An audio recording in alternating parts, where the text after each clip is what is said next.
Now, aside from the increased difficulty with the enemies, which is kind of cancelled out with the Mega and Ultra weapons, the Clank Zapper and the Bolt Multiplier, what exactly is there new to Challenge Mode? Well, in the options menu, there are a few new things. There are obviously the cheats. These are kind of the same things as before, but I've unlocked a few new ones. Ratchet has a big head, Ratchet in a tux, which he's currently wearing. Clank has a big head, levels are mirrored. I'll unlock that one for you. Actors or NPCs have big heads, Ratchet is in a clown costume. I'll show that one off. And enemies have big heads. This one I have not unlocked yet. So there you go on that, and the entire world is now reversed. I'd rather turn that one off. And turn that one off as well. There are skill points, you've seen those before. There are movies. Cinematics, same as before, those are just the movies we saw during the game. There's credits, we saw that. Making of, we have not seen, and I don't even remember those being in the options menu before. No, actually, that was probably unlocked after, in that last planet when I was saying I missed what it said. Cancelled commercials, we didn't get to see that one either. Okay, let's check those out.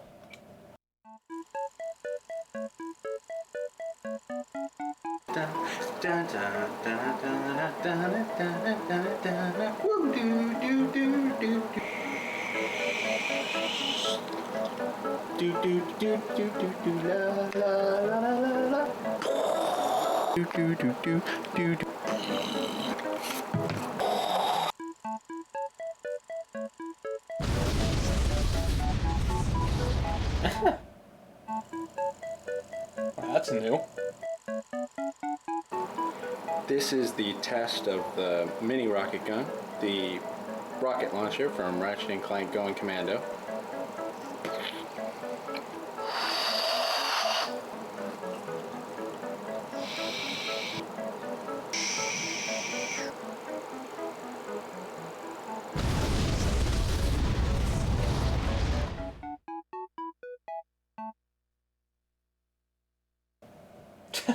Okay, those were definitely not there before.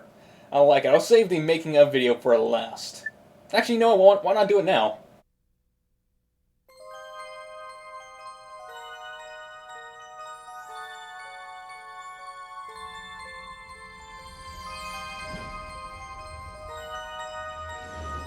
Ratchet and Clank Going Commando is an explosive game. I think that's probably the best word to describe it.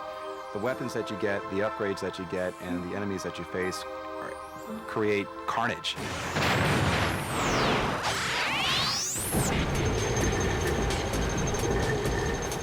When we finished Ratchet and Clank, we had an opportunity to move right into the sequel. And I went around and started asking people, what do you think? Should we do it? The answer was yes. Let's go ahead and take advantage of the momentum that we've built with the first game. We did this game in only a year, and that, I mean, in this day and age, and especially for a game as big as this, that's almost impossible.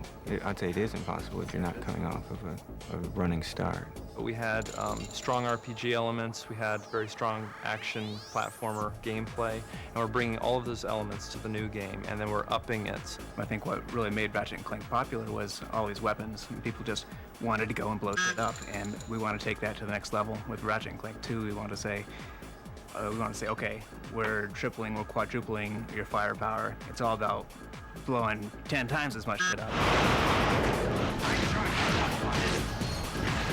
There's bigger weapons, there's bigger explosions, there's bigger adventures to go on, which is really going to help involve the player in gameplay and within the story itself. Ratchet and Clank have just defeated Drek. They're hanging out at home, chilling, watching TV. They are transported suddenly into this giant ship where a guy named Mr. Fizzwidget asks them for their help. I'm sorry to incapacitate you, but our entire galaxy is in a very precocious situation. I must humbly request your sustenance on a mission of dire urgitude. He says, I want you to come to the Bogon Galaxy and retrieve this experiment. And in return, I'm going to make you a commando. We try to push forward at all times. We try to think of something that we haven't done before that's really going to challenge all of us as a team. This definitely takes place in the Ratchet and Clank universe, but I think we've moved kind of to the outer fringes of that universe now. So we have everything from an alien swamp to like an outer space casino that's in orbit to giant bustling cities that are just really alive and teeming. Sometimes it can be frustrating as an artist to build these worlds that you think are really beautiful, but then know that all the player wants to do is blow them up.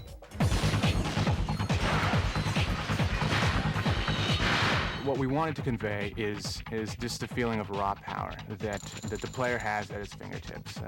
Ratchet has an arsenal of some of the coolest weapons I've ever seen.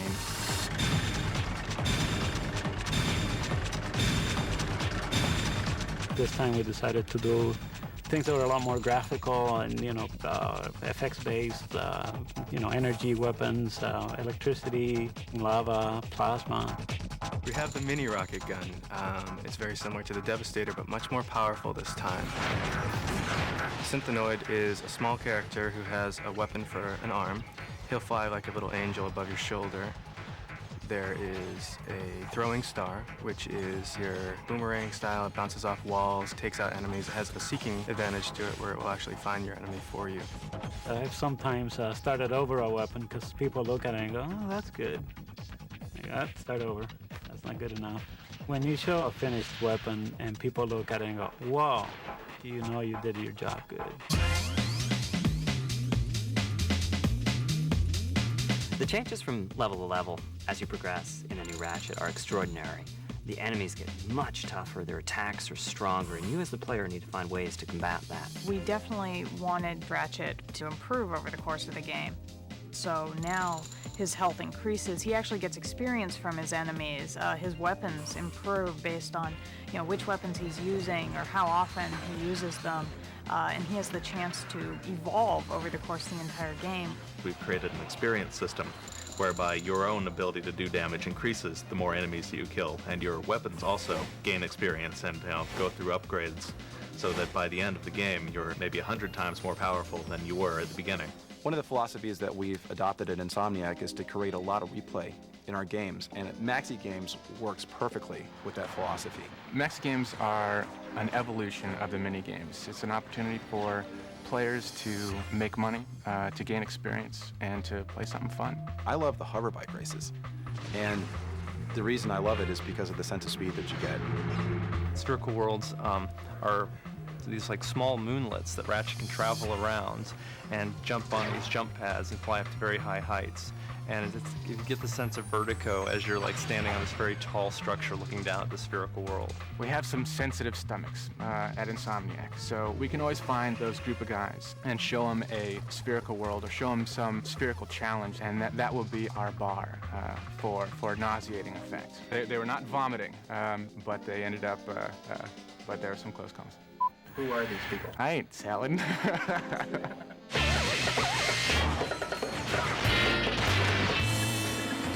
I see it's time to update my security forces. Whoa, no, hey, no, look, I'm just here to fix the transflexor coil. We're going back in the studio today to record some more dialogue for the new game. This is where it all happens. We should probably start with the Ratchet stuff. Okay. Cool. This one is a built-in thermal stabilizer, a humidifier, a low jack, the optional massage feature, caller ID, and a cup holder. Ah! Yeah, more like. I do not understand. This is bad. This is it, the prototype duplication room. I sound like Stephen Hawking now.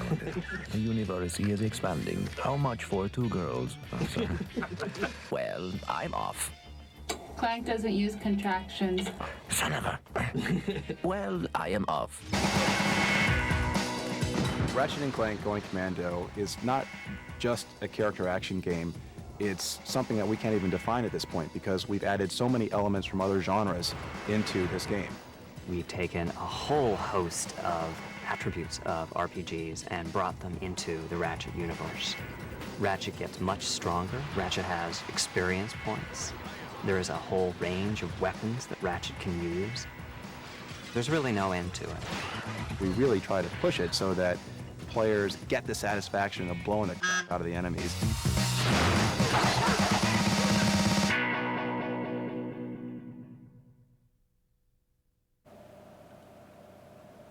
Okay, I enjoyed that. Great, and I kind of want some of those weapons that they had during the modeling phases. Alright, and aside from that, Aside from the movies, there are also some things in the random stuff. A Day in the Life of Clank at Insomniac. There's Sheep Blasters, which is kind of, whoa. Yeah, it's kind of an asteroids game. It's fairly simplistic and basic. There's nothing really to it. Do the sheep level up when you kill them all, though? Come on, 4 left. And is that a gun at the very bottom corner? Okay, it seems like there's nothing really new to it. Okay. Alright, we're fine. Also in that menu of random stuff is Spacious Wars, which I believe is a 2-player game. But since I am forever alone, I don't really have a second person to test this out with. And you just go around with this gravity sun, and that's about it for that. Kind of boring without a second player, sadly. There's Paintings with the Exterminator. I'm not going to read that. But it goes into detail, I guess, explaining the art. By Wes Louis. The Robot Chasing Ratchet. Also by Wes Louis. The Snow Beast, which actually won an award.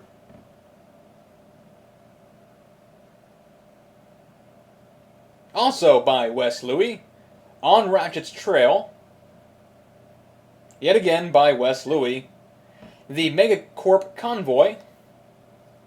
Who'd have guessed it? By Wes Louis. The Unknown.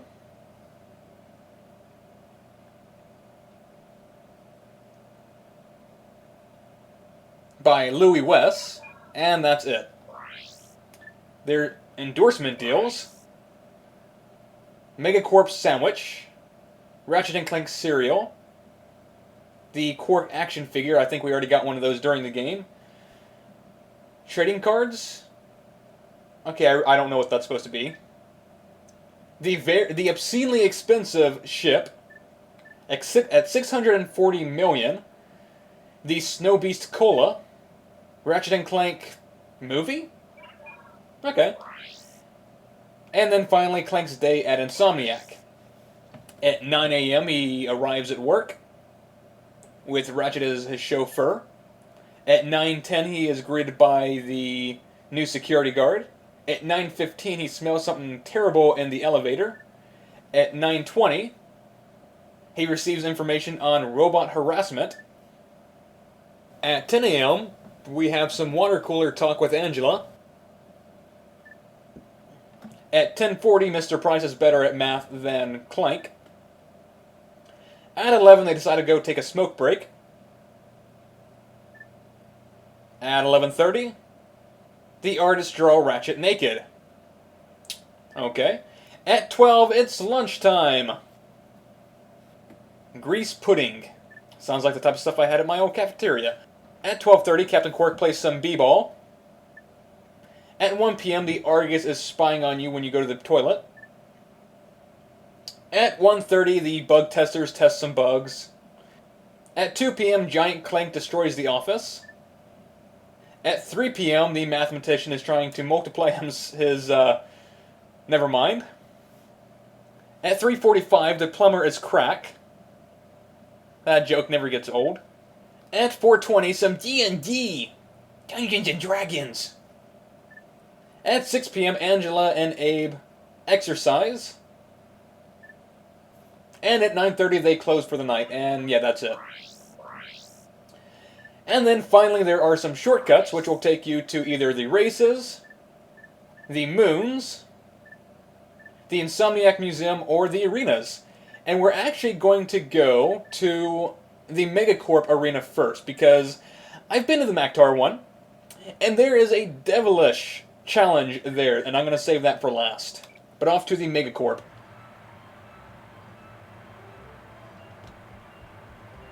Now, the reason I came here is in challenge mode there are 2 new missions in each arena. In this arena there is the damage avoidance challenge, don't get hit by the Megapede, and then the time challenge, kill 100 enemies in 100 seconds. We're going to start off with this one. fairly easy to do if you have the... If I can put it on my quick select really fast. Well, it's already on my quick select. Well, you know what? Let's put the Clank Zapper there as well. And some other powerful weapons. Why not the Rhino? Why not the Zodiac?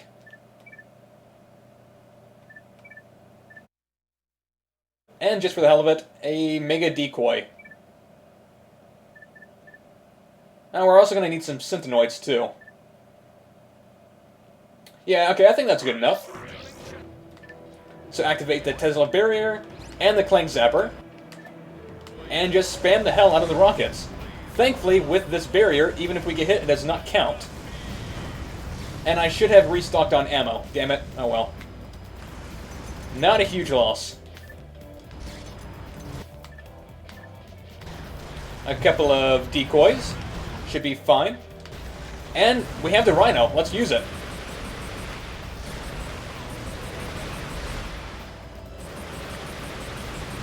Although it's not really taking as much damage off this guy as I thought it would.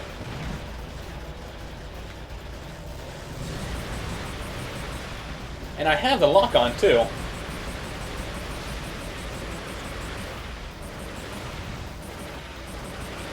Okay, only 4 pieces left. And I'm almost out of ammo.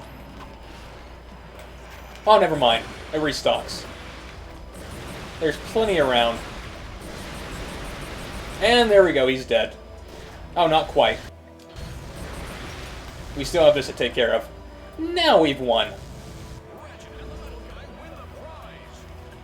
And then the time challenge. Well, we need to buy some stuff out of the vendor first. Let's get everything back. See, this is what I like about Up Your Arsenal. There was a buy all ammo option. Something this game severely lacked. Alright, time cage match challenge. Kill 100 enemies in 100 seconds. Again, fairly easy. Yeah, those enemies don't really count, does it? Alright, well, fine, I can play that way. Tesla Barrier, Synthenoids, and some Mega Turrets. This should make things a lot easier.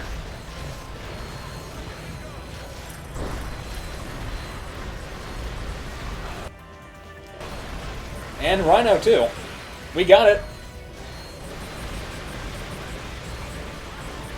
In 20 seconds in, we're already 40 enemies out.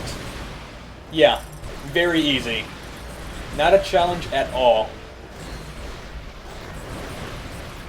Over halfway done, and only 30 seconds in.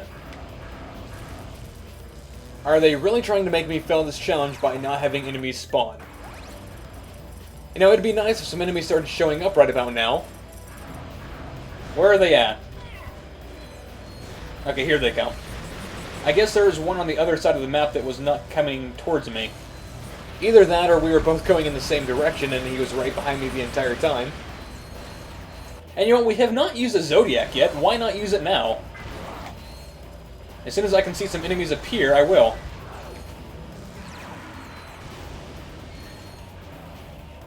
Huh. That was interesting. Can I have some more enemies spawning, please?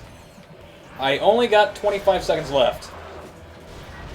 Yeah, I was a little bit cocky at first, seeing as how I was killing them all really fast. Okay, there we go. Killed them all with the Zodiac. With 18 seconds to spare. More than enough.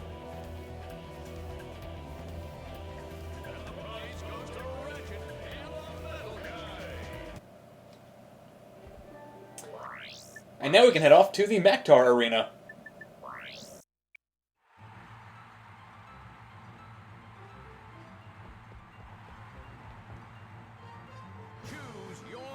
Now again, the first challenge is fairly easy. It is just simply avoid enemies for 2 minutes. Which one is that? There we go. Timed avoidance challenge, dodge chain blade for 2 minutes. Returning to battle is everyone's favorite gladiator. He slices, he dices, and carves up a main dish. Please welcome Chain Blade. Now the reason that this one is so simple is because 1, you have the Tesla barrier, and 2, with the decoy, you can actually drop that, and he will attack that. You can just stay on the other side of the map. Fairly simple. Just continue this for 2 minutes, and you don't really have to worry about anything. Ever. It's just a waiting game. As long as you have enough decoys, which you should, you can easily last the entire 2 minutes. And you know, considering how easy this thing can end up being if you have the decoy glove, I'm fairly surprised that it did not make it into the main game, that it's a challenge mode only arena battle. You could also just jump around and avoid them too, that kind of would work, but this is the easiest way to do it. And for those wondering what happens if you attack him, absolutely nothing. His health does not decrease, nothing happens at all. You just simply have to avoid for 2 minutes straight.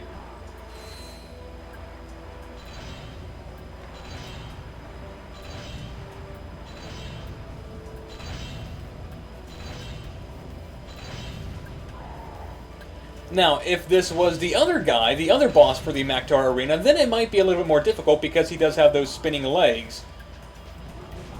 But him, all he does is just go straight for the enemy. Nothing really hard to avoid at all.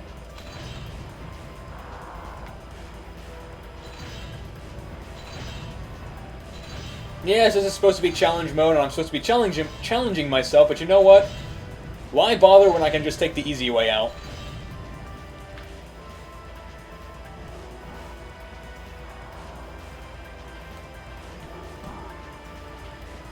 And just for safety measures. And we win! He just vanishes like that, like a hologram. And here is the real challenge of the challenge mode only arena matches. The Wrench Expert Challenge. Wrench only and don't take a hit. Now the first 8 rounds aren't that bad, but you know what? So I don't screw this up, because I'm sure I will, I'm going to deactivate the charge boots. That way I don't accidentally use them, because I am going to be throwing my wrench a lot and I don't want to accidentally double tap R1.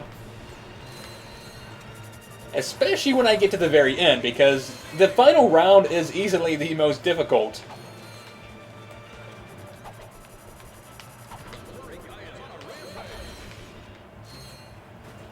Now a nice tactic to use against these guys, which I can't really use on this round, is to stay behind the pit traps. That is mostly because that means they have to go around them, because they will not go through them, because that means instant death for them.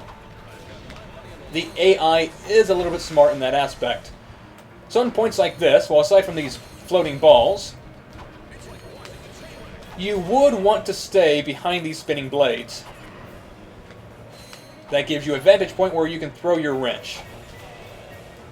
And thankfully, since friendly fire is on, they can also end up hitting themselves, which does help in a major way.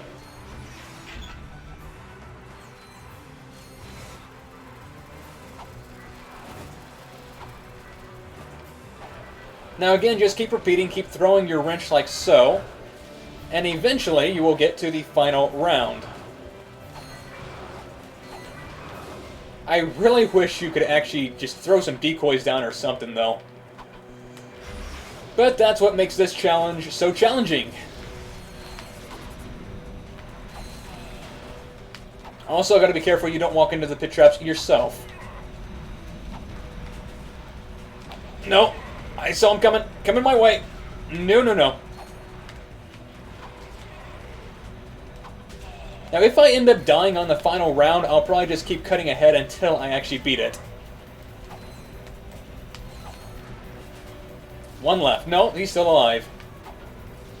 Would he just die already? Okay. Spinning balls? No spinning balls this time. Well, again, thankfully, since friendly fire is on, they can actually hurt themselves. No! Don't push yourselves into me! That is not what friendly fire is for. It's not for boosting yourselves forward towards me. That's kind of a cheap way to do it. That is very cheap. Alright. Although the spinning balls are fairly fast, I do prefer rounds when there's more of these because that means less enemies with high health. Like so. Alright, round 8. And then you will see what I'm talking about for the final round and why it is so bloody difficult.